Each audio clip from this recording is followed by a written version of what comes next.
Okay, thank you so much for all of the well wishes. I'm feeling a little better today, and we're going to talk about the lights of Zetar after this.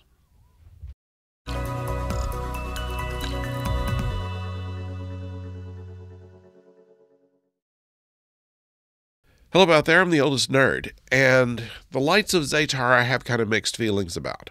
The story itself, I believe, is interesting enough. There is a planet that's been obliterated, but somehow its inhabitants are able to continue on, but in a different form, in the form of a natural storm. It's an interesting enough concept. We're talking science fiction fantasy here anyway, so okay, we'll go with that.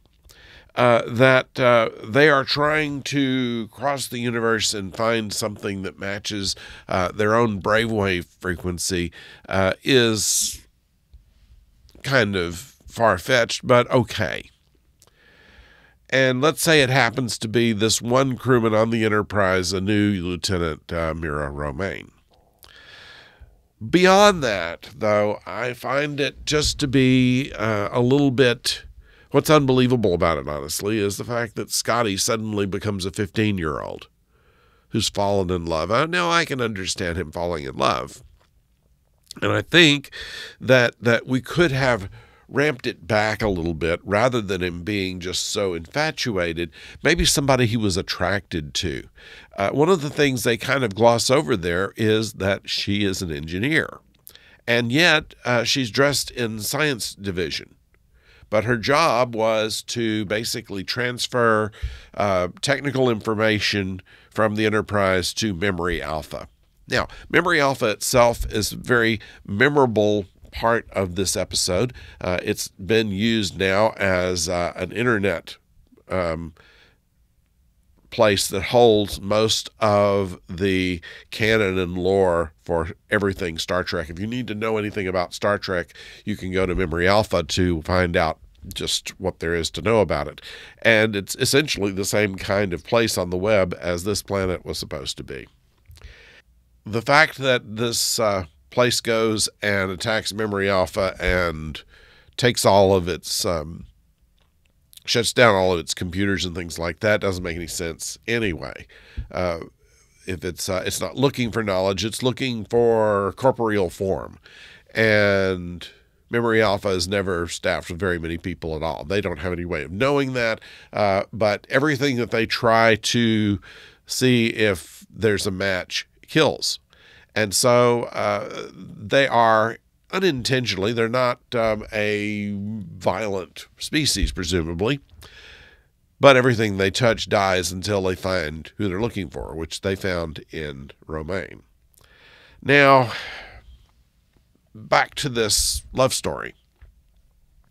So she's wearing the wrong uniform. She is barely stated as being an engineer, and she's doing virtually nothing on the ship. They have them open up an emergency manual monitor, which I presumably is just a small enough place in engineering that Scotty can be alone with somebody. But emergency manual monitor basically is their auxiliary control point in case something happens on the bridge. There's nothing that actually happens there that is important to the story. But even doing so, they don't show Romaine doing anything. She's just kind of standing around. Well, her job was supposed to be to transfer information from the Enterprise computers to the computers on Memory Alpha. So it would seem that she would have some kind of duty station doing some kind of duty. And she is presumably a new crew member on the Enterprise, so it's not that she is a specialist or anything that is going to be moving from one place to the other and just using Enterprise as transport, but rather a crew member with a special mission in her first job. But we just don't show her doing any of that. All she's there is to hang on to Scotty and Scotty to be obsessed with her, and it tends to drag away, really, the rest of the impact of the story, in my opinion. And would Scotty be that way? I really don't think that he would. I don't think that's his kind of romance. I could see Scotty falling in love with someone who was someone that understood what engineering was and had the same passion that he does for how things work and how to keep things running and how organic all that is. And I could see them working very closely together, and a story like that. And that could have been done with just a rewrite or two, and it would have worked so well, I think. And the rest of it pretty much could have gone like it did. Now,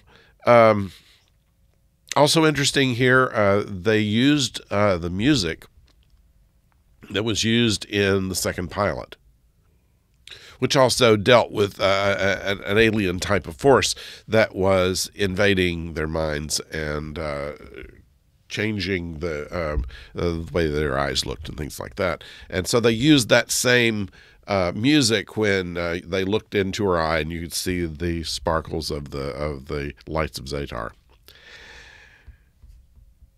And the music was good, so I can't complain about that. We see a much more grumpy Captain Kirk. He tends to. He did have a good line in here, however, where he is trying to arrange a landing party on Memory Alpha, calls up engineering, and nobody answers. Now, who else is working in engineering? They usually, even in the third season, show a goodly number of extras in engineering. But he get nothing, and finally he just does a shipwide call for Scotty, and Scotty answers from sickbay. And he says, "Are you sick?" And he says, "No, I'm just here looking after the lass." And he says, "Is the doctor there? Will I find him in engineering?" I thought that was a good line. It's a memorable line. Nevertheless, it just not quite come together, and I don't think it's because it's a bad story. I think it's just because it needed another rewrite. It needed something to see it through and take away the romance in the middle of all of this, because it becomes then just kind of disjointed elements in this obsession that Scotty has, and then of course that we never see her again after this episode. She's presumably had some work to do on Memory Alpha after the effects of the show here, but there doesn't seem to be any goodbyes or anything like that. It's just, we'll forget this for the next episode. One of the problems with episodic TV, generally speaking. And two other things that kind of bothered me. One is that, and of course this speaks to just what I was talking about. She gets suspended in transport when they beam back up from Memory Alpha. They don't explain why this happened. They all just beam up, and Mira doesn't. She's suspended in transit. Scotty goes and personally beams her back aboard, but there's no saying that there was anything about her or about the Zetars or anything that caused the transporter problem. One line of dialogue could have fixed that. Or, they didn't have to even do that. I mean, what was the point of having the transporter malfunction except for Scotty to lose his composure?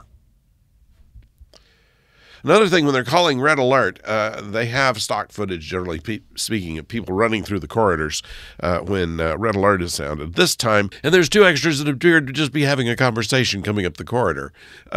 Look back at that, and I think you'll find that interesting. I think The Lights of Zetar was a decent story. I think that it just needed some polish on it. It needed a scene or two cut. It needed the focus moved from a Scotty romance. Make that kind of a B part of the story and put more emphasis on who the aliens are and why it's affecting one person on the crew.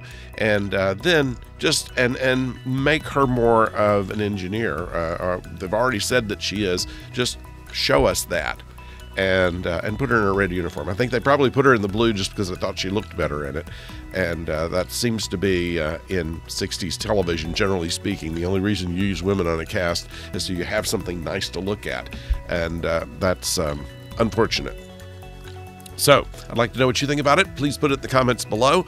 I will as I said, I'm feeling better, and so I'm past my point, I think, of contagion, but I am still lysoling off all of the cameras and microphones in here, so you're safe now. Thank you for joining us. Talk to you on Friday when we talk about Babylon 5. Until then, don't go far.